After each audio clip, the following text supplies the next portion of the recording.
गुरु सहो सबको तहे दिल से प्रणाम है, प्रणाम स्वीकार हो।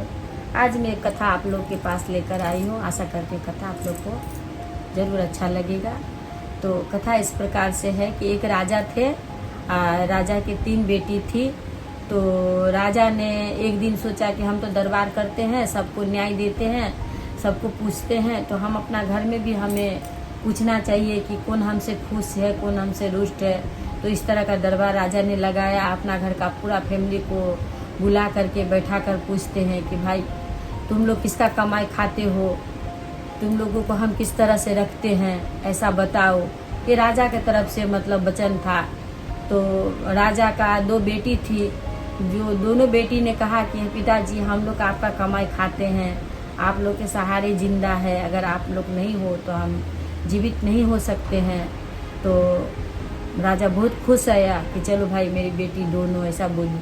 पर एक बेटी जो छोटी थी वो कुछ उत्तर नहीं दी। तो राजा ने पूछा उनसे कि भाई तुम्हारी दोनों बहन ने उत्तर दिया कि हम आपके बदौलत जिंदा है, आप खिलाते हैं तो खाते हैं, मतलब आप इतना समर्थवान है, उसी के हिसाब से हमारा जीवन चलता है, पर तुम कुछ उत्तर नहीं दी। तो वो बहुत ही मतलब भक्ति करती थी महादेव का। तो उसे अपना ये था कि नहीं, हम जो कर्म करते हैं उसके हिसाब से हमें फल मिलता है, उसी के हिसाब से हम खाते हैं, उनका ऐसा मानना था। तो बोली बेटी तुम कुछ नहीं बोली, तुम्हारी दोनों बहनें ने ऐसा बोला। तो बोली कि नहीं पिताजी, हमारा मानना तो यही है कि सब अपना अपना भाग से खाते हैं। पिताजी बहुत गुस्सा हो गया, हैं दोनों बेटी मेरी ऐसी बोली, तुम ऐसे बोल रही हो कि अपना भाग तकदीर का खाते हैं, तो ये तो बड़ा गलत बात है। हम दोनों को खिला रहे हैं और तुमको नहीं खिला रहे, तुम अपना भाग को खाती हो।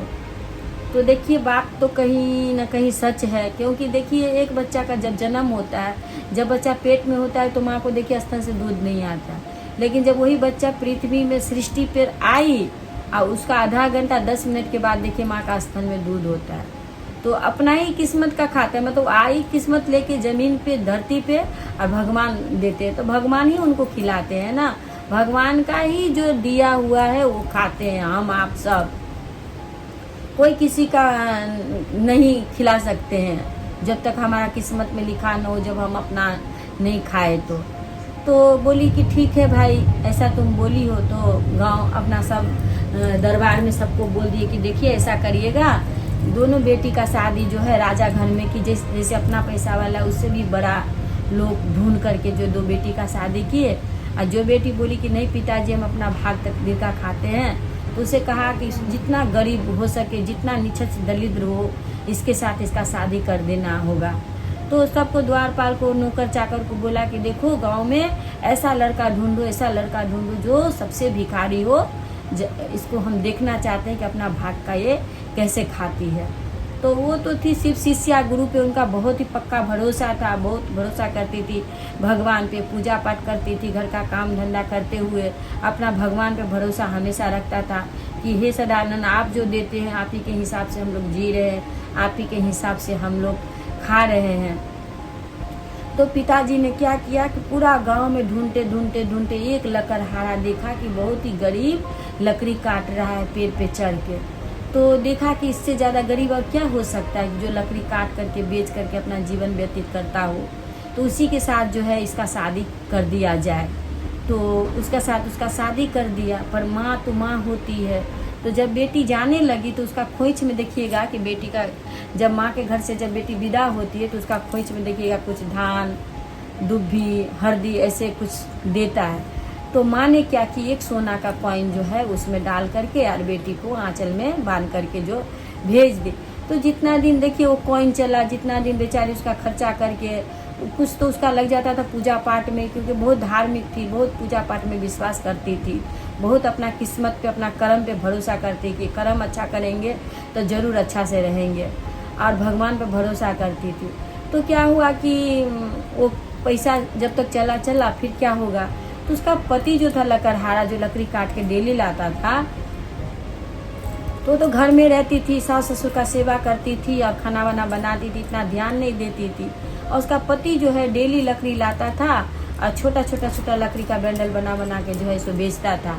तो एक दिन क्या की कि लकड़ी उसका पति भीग गया, तो पति बोला कि देखो लकड़ी भीग गया है, तो तुम ऐसा करो कि लकड़ी को थोड़ा धूप में डाल दो। तो जैसे वो धूप में डाली तो लकड़ी में से बहुत खुशबू आने लगा। और वो राजा की बेटी थी, उसे बहुत ये भी था कि मतलब पहचान भी था दीन दुनिया का। तो वो लकड़ी में से बहुत खुशबू आने के कारण अपना पति से बोली कि देखिए जी, ये लकड़ी आप कहाँ से लाते हैं?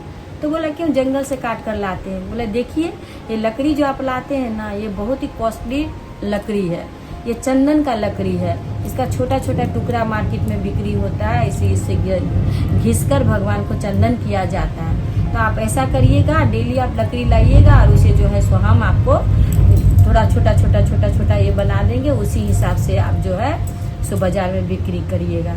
फिर उनका पति जो है वही करे, अपना ला करके लाते थे और ये छोटा छोटा काट के इतना बड़ा बैंडल बनाती थी। तो पहले इसका पति इतना 2 रुपया में 1 रुपया में, ये क्या कि नहीं 5 रुपया 10 रुपया का एक बैंडल बनाती है, बना करके पति को देती।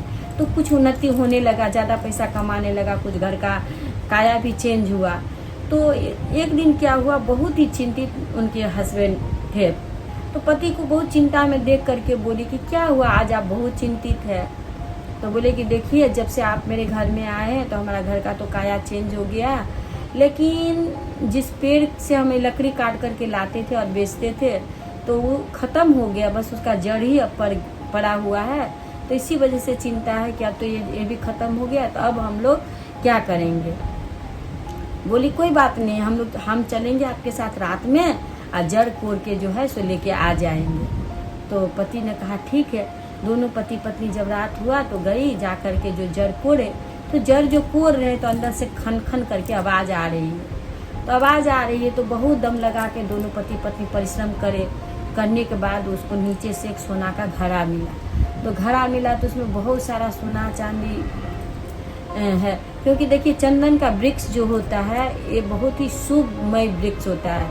इसमें हमेशा देखिएगा नाग देवता लिपटा रहता है, नाग देवता हमेशा ही वहाँ रहेंगे, आपको कहीं मिले ना मिले पर वहाँ मिलेंगे ही मिलेंगे। तो इसी माध्यम से, हमारे गुरुदेव के माध्यम से, भगवान के माध्यम से उन्हें वो घड़ा मिला और उसी से जो है उनका दिनचर्या जो है सो बदल गया, बहुत ही मतलब ये करी। तो बोली कि अपने पति को कि देखिए, आज गुरुदेव का कृपा इतना हुआ कि आप लकड़ी बेचते बेचते इतना पैसा वाला हो गए कि आपका चंदन का बिजनेस होने लगा है, बिजनेस चलने लगा है। तो आप ऐसा करिए कि सभी जितने सारे गांव के राजा है सबको निमंत्रण करिए, हम गुरु चर्चा रख रहे हैं, सबको हम भोजन पे बुलाएंगे।